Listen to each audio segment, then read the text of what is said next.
எல்லாரும் முன்னாடி போய்க்கிட்டே இருக்காங்க. ஆனா நம்ம மட்டும் இன்னும் அதே இடத்துல நிக்கிற மாதிரி இருக்குதுன்னு நினைச்சு நீங்க சோர்ந்து போயிருக்கீங்களா? உங்க வாழ்க்கையில இப்போ ஒரு அமைதி இருக்குது. ஆனா அந்த அமைதிக்குள்ள ஒரு பயம் இருக்கா? நீங்க தினமும் ஜெபிக்கிறீங்க. ஆனா பதில் இல்லையா? நம்ம ஜெபிக்கிற ஜெபத்துக்கு எப்பதாண்டா பதில் வரும்னு ஒரு கேள்வி மட்டும் உங்களை துரத்திக்கிட்டே இருக்குதா? தேவனே, இன்னும் எவ்வளவு நாள்? எப்போ என் சூழ்நிலை மாறும்? எப்போ என் ஜெபத்துக்கு பதில் வரும்னு எதிர்பார்த்து காத்து கொண்டு இருக்கிறீங்களா? அப்படின்னா இந்த வீடியோ இன்று உங்களுக்கு தான். காத்திருக்கும் ஒவ்வொரு இதயத்திற்காகத்தான். ஒரு உண்மையை மட்டும் இன்று நீங்க நினைவில் வைங்க. தேவன் தாமதிப்பார், ஆனால் ஒருபோதும் தவற மாட்டார். காத்திருக்கும் காலம் மிகவும் கஷ்டமான காலம்தான். அது நம்ம நம்பிக்கைய ரொம்ப சோதிக்கும். நமக்கு தோணும், தேவன் என்ன மறந்துட்டாரா? நம்ம ஜெபம் கேட்கப்படுதா இல்லையா? அப்புறம் ஏன் இன்னும் பதில் வரலன்னு. நான் உங்களுக்கு சொல்றேன், கர்த்தர் உங்க ஜெபத்தை கேட்டுக்கிட்டு தான் இருக்கிறாரு. ஏன்னா அவர் உன்னை காண்கிற தேவன். அவருக்கு மறைவா ஒண்ணுமே இல்ல. அவர் சகலத்தையும் அறிந்தவரா இருக்கிறாரு. அவர் ஒருவரே சர்வ வல்லமை உள்ளவராகவும் இருக்கிறாரு. நீ நினைச்சு கூட பார்க்க முடியாத இடத்துல உன்னை கொண்டு போய் வைக்கதான் அவர் அமைதியா இருக்கிறாரு. ஆகாரின் கண்ணீரை வனாந்திரத்துல தான் தேவன் கண்டாரு. ஆகாரின் வனாந்திரம் செழிப்பாய் மாறியது கர்த்தர் கண்டதாலதான். அதே கர்த்தர் தான் உங்களையும் காண்கிற தேவனாய் இருக்கிறாரு. ஆகாரின் கண்ணீரை களிப்பாய் மாற்றின தேவன் உன் கண்ணீரையும் மாற்ற வல்லவராய் இருக்கிறாரு. மண்ணுக்குள் புதைக்கப்பட்ட விதைதான் மரமா மாறப்போகுதுன்னு அந்த மரத்துக்கு தெரியாது. அது இருட்டை மட்டும்தான் பார்க்கும். அது தனிமையை மட்டுமே உணரும். ஆனா அந்த இருட்டு தான் அதன் வளர்ச்சிக்கான பெரிய இடம். உங்க வாழ்க்கையிலும் ஒரு இருள் இருக்கலாம். ஆனா அந்த இருள் உங்களை புதைக்க அல்ல, உங்களை உருவாக்க, உங்களை தைரியமாக நடக்க வைக்க. மழை பெய்யும் போது வானம் அழுகிறது போலதான் தோணும். ஆனா அந்த மழைதான் பூமியை பசுமையாக்குது, அதிக விளைச்சல நமக்கு தருது.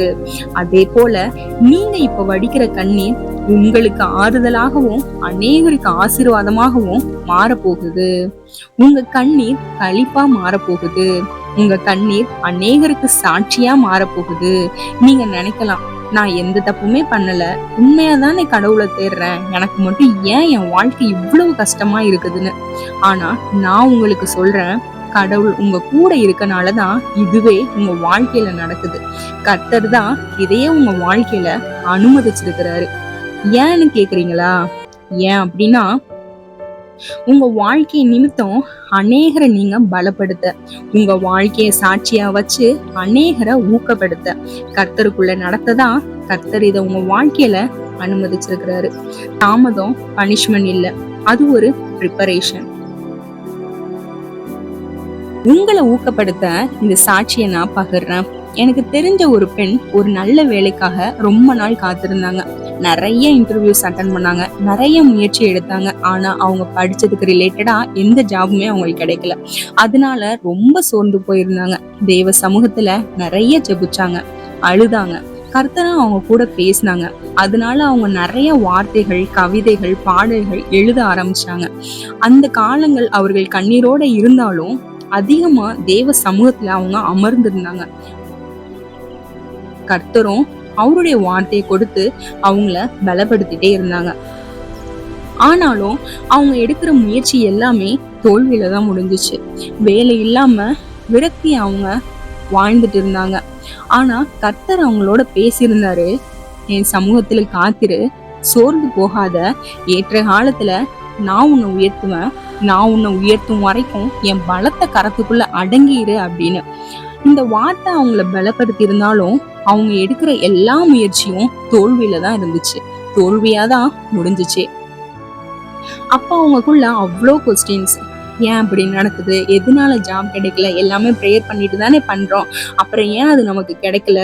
கர்த்தருக்கு ஒரு ஜாப் கூட நம்மளுக்கு கொடுக்க முடியலையா? கர்த்தர் கூட, அவருக்கு கூட என் சூழ்நிலை தெரியலையா அப்படின்னு அவங்களுக்குள்ள அவ்வளோ போராட்டம், அவ்வளோ விரக்தி, அவ்வளோ கஷ்டம், அவ்வளோ தோல்வி. ஆனாலும் அவங்க விடாம ஜெபம் பண்ணிட்டு ஏசப்பாட்ட புலம்பிட்டே இருந்தாங்க. ஒரு நாள் அவங்க படிச்சதுக்கு ரிலேட்டடா வேலை கிடைக்காட்டியும் கூட அவங்க கிடைச்ச வேலைக்கு ப்ரேயர் பண்ணிட்டு தொடர்ந்து போயிட்டு இருந்தாங்க. அங்கதான் கர்த்தருடைய கரம் அவங்களுக்கு நேராக நீட்டப்பட்டுச்சு. அது ஒரு சின்ன கம்பெனி தான். ஆனா அந்த சின்ன கம்பெனில ஒரு சில மாதங்கள் அவர்கள் அங்க ஒர்க் பண்ணிட்டு இருந்தாங்க. அங்க நிறைய நண்பர்கள் அவங்களுக்கு கிடைச்சாங்க. மேனேஜ்மெண்ட்லயே நிறைய ஃப்ரெண்ட்ஸ் அவங்களுக்கு இருந்தாங்க. அதனால அந்த சின்ன கம்பெனில இருந்து இன்னொரு பெரிய கம்பெனிக்கு இந்த கம்பெனில இருக்கிற மேனேஜர் மூலியமா அவங்களுக்கு ஒரு பெரிய ஆப்பர்ச்சுனிட்டி காத்துட்டு இருந்துச்சு. அதனால இன்னொரு பெரிய கம்பெனில அவங்க ஜாயின் பண்றாங்க. அந்த கம்பெனில தான் கர்த்தர் இவங்கள எல்லாரும் ஆச்சரியப்படுற மாதிரி உயர்த்தினாங்க. உயர்ந்த பொசிஷன் கொடுத்தாங்க. சேலரி கூட அவங்க எதிர்பார்த்ததை விட, ஜபத்துல வச்சதை விட அதிகமா கிடைச்சது. இவங்களுக்கு முன்னாடி ஒர்க் பண்ணவங்க கூட இவங்க வாங்குற சேலரி வாங்கல. அந்த அளவுக்கு கர்த்தர் அவங்கள அந்த வேலையில உயர்த்தி வச்சாரு. அவங்க எதிர்பார்க்காத சம்பளத்தை அவங்களுக்கு கொடுத்து அவங்களுடைய வாழ்க்கை தரத்தை உயர்த்தி அவங்க குடும்பத்துக்கே ஒரு ஆசீர்வாதமா கர்த்தர் வச்சாரு. அவங்க காத்திருந்த அந்த நாட்கள்ல தான் தேவ சமூகத்துல நிறைய நேரம் ஸ்பெண்ட் பண்ணியிருந்தாங்க. காத்திருந்த அந்த நாட்கள் தான் அவங்களுக்கு நிறைய கத்து கொடுத்துச்சு. நீங்க கேட்கலாம், நம்ம ஜெபம் பண்ணிட்டோம் உடனே நிறைய விஷயம் நமக்கு கிடைக்கணும், நம்ம வேண்டிட்டோம் இது கிடைக்கணும், உடனே கிடைக்கணும்னு நம்ம எதிர்பார்ப்போம். இவங்களுக்கும் கூட ஜெபம் பண்ணிட்ட உடனேயே கர்த்தர் அவங்க கேட்டிருந்த சம்பளத்தோட கேட்ட வேலையை கொடுத்திருந்தாரு அப்படின்னா அந்த வேலைக்கான அருமை அவங்களுக்கு புரிஞ்சிருக்கிறாரு. இன்னொரு விஷயம், அவங்க காத்திருந்த நாட்கள்ல தான் தேவனை அதிகமா தேடினாங்க. அவங்க காத்திருந்த நாட்கள்ல தான் அவங்களுக்கு எழுத வரும், கவிதை எழுதுவேன் அப்படின்ற ஒரு திறமை இருக்குதுன்றதே அவங்களால கண்டுபிடிக்க முடிஞ்சிச்சு. அவங்க காத்திருந்த நாட்கள்ல தான் கர்த்தர் அவங்க கூட பேசினதை அவங்களால உணர முடிஞ்சிச்சு. அவங்க காத்திருந்த நாட்கள், மேபி கர்த்தர் அவங்க கேட்ட உடனே ஒரு வேலையை அவங்களுக்கு கொடுத்திருந்தாரா அப்படின்னா இப்படிப்பட்ட சூழ்நிலைகள், இப்படிப்பட்ட அனுபவங்களை அவங்களுடைய வாழ்க்கையில இழந்திருப்பாங்க. கர்த்தர் கொடுக்கிற ஆசீர்வாதம் எப்படி இருக்கும் அப்படின்னா அது நமக்கு சமாதானம் உடையதா இருக்கும், நிலைத்து இருக்கக்கூடியதா இருக்கும், நிரந்தரமானதா இருக்கும். நீதிமொழிகள் 10:22 நம்ம வாசிக்கிறோம், கர்த்தரின் ஆசீர்வாதமே ஐஸ்வர்யத்தை தரும், அதனோட அவர் வேதனையை கூட்டார் என்று. அதே போல ஏசாயா 60:22 ஒரு வசனம் அழகா இருக்குது.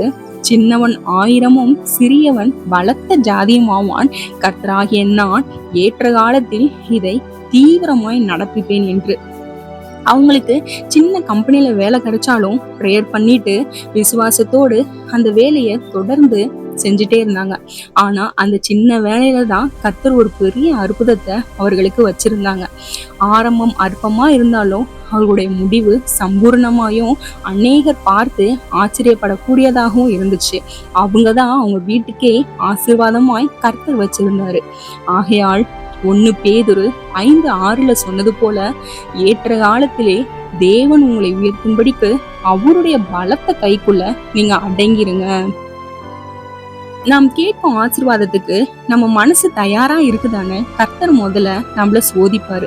தேவன் நமக்கு கொடுக்க போகிற ஆசீர்வாதத்துக்கு முதல்ல நம்ம மனசை தான் தயார் பண்ணுவாரு. நீங்க கேட்கிற பிளெஸிங்ஸ் உங்களுக்கு இப்போ தேவையா இருக்கலாம். ஆனா அதுக்கு நீங்க ரெடியா இல்லைன்னா அவர் உங்களுக்கு அந்த பிளெஸிங்க கொடுக்கவே மாட்டாரு. சில நேரம் தேவன் நம்ம குணத்தை திருத்துவாரு, நம்ம பொறுமையை வளர்ப்பாரு, நம்ம நம்பிக்கைய ஆழப்படுத்துவாரு. தங்கம் தீயில உருகும், ஆனா அதன் மதிப்பு குறையாது. அதே போல உங்க கண்ணீர் உங்க மதிப்பை குறைக்காது. தங்கம் தீயில உருகும் போது அது அமைதியா இருக்கும், ஆனா அதுவே ஷோகேஸ்ல வைக்கும் போது அநேகர் அதை பார்த்து ஆச்சரியப்படுவாங்க, அதை விரும்புவாங்க, அதை நம்ம வீட்டிலேயே வச்சுக்கணும்ட்டு நினைப்பாங்க.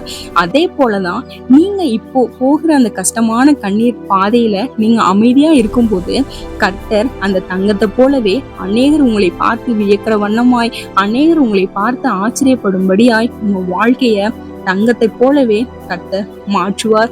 மாற்ற வல்லமையுள்ள தேவன் நம் தேவன்.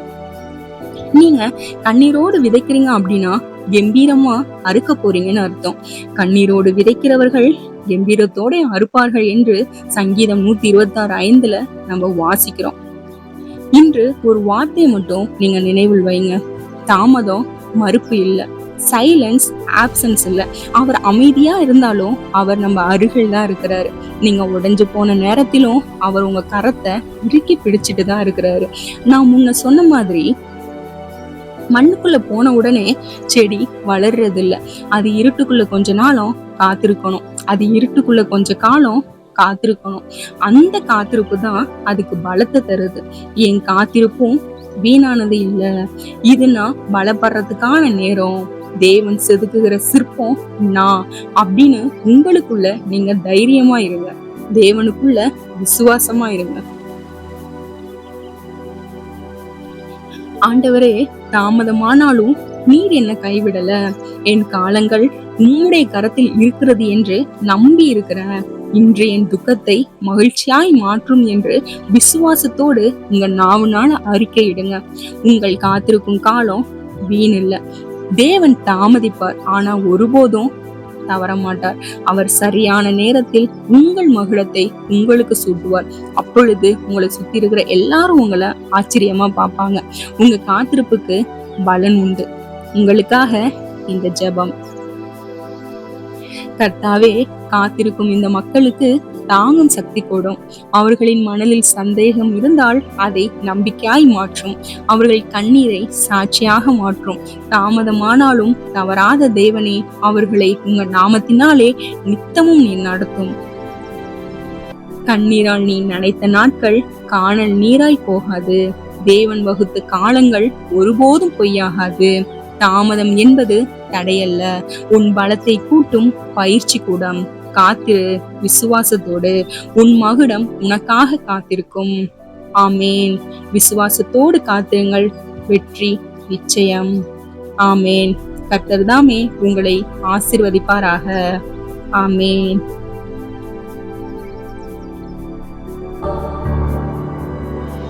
கர்த்தரின் அருகில் பயம் எனக்கில்லை. என் காலங்கள் அவர் கரத்தில் கலங்காதே.